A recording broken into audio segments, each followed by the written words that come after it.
June 22nd, Saturday of the 11th week in Ordinary Time. I recently read a story about a professional baseball player, Kevin Pillar, who has had a career that has often been frustrating and unsettled. He has existed on the fringes of the major leagues, playing for 9 different teams and being in and out of the minor leagues the last 3 years. The low point came in March when he was released twice by the Chicago White Sox, the worst team in baseball. He finally decided he had had enough and will walk away from baseball after this year. In the meantime, however, he was picked up by the Los Angeles Angels when their big star, Mike Trout, got hurt and is performing at a remarkable level. And given that he no longer has to worry about his future in baseball, he has found peace. As he put it, no matter what anyone tells you, they're always playing for next year.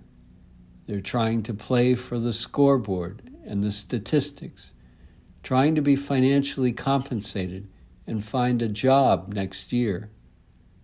I'm playing for nothing except the pure joy. I'm pushing myself to the boundaries of what I can do. I'm not worried about 1 or 2 at-bats. Am I going to be in the lineup tomorrow? What's next year look like? Where am I going to be? Am I going to make money? I'm just playing free. I wish I could have learned it younger. This shows the value of the advice Jesus gives in today's gospel.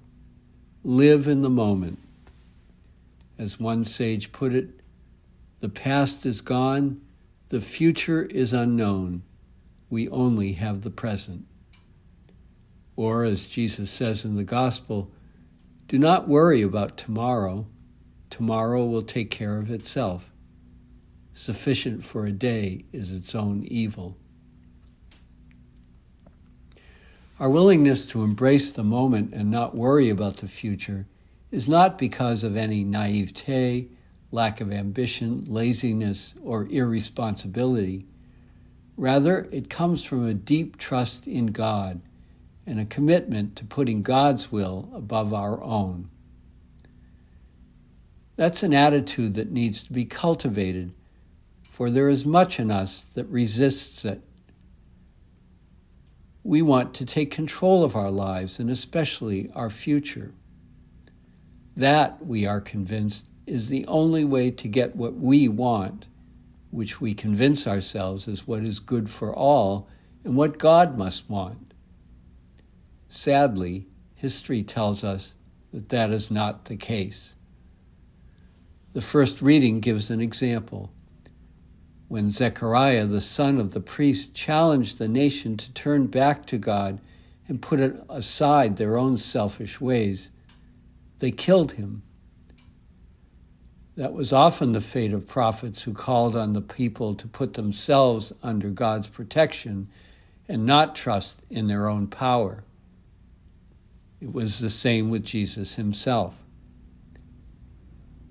Inevitably, that rebellion against God led to moral dissolution and ultimately the weakening and destruction of the nation, as in today's passage. Trusting in our own power rather than God's is never a good bet. Cultivating the necessary trust in God, as Jesus suggests, requires developing an awareness of how God is already at work in our lives. The goodness of God is all around us.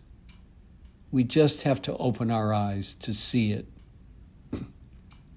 We can find it in the beauty and vitality of nature that not only delights us, but sustains our own lives. Our parents who brought us into existence and nurtured and educated us. Our family, friendships, colleagues, and all our other relationships. Our work and recreation, our safety and security, and all the other resources we have that make life worthwhile are gifts. We may have contributed to their development, and the efforts of others have certainly helped bring them about, but they all have their origin in forces far beyond our control. All go back to God's creative, life-giving energy and the loving care that shaped them for our good. This does not mean that only the most secure and comfortable have reason to feel gifted and therefore trust in God. It is often just the opposite. We find that it is those who live on the margins who have the most vivid sense of their dependence on God and therefore feel the deepest gratitude for their daily gifts. Studies have consistently found that it is those who have enough for their daily existence, but little more than that, who are the happiest. They are the ones who learn to accept and be grateful for what they have, to share with one another so everyone is taken care of, and to rejoice in the blessings of the day as a sign that they are valued and loved.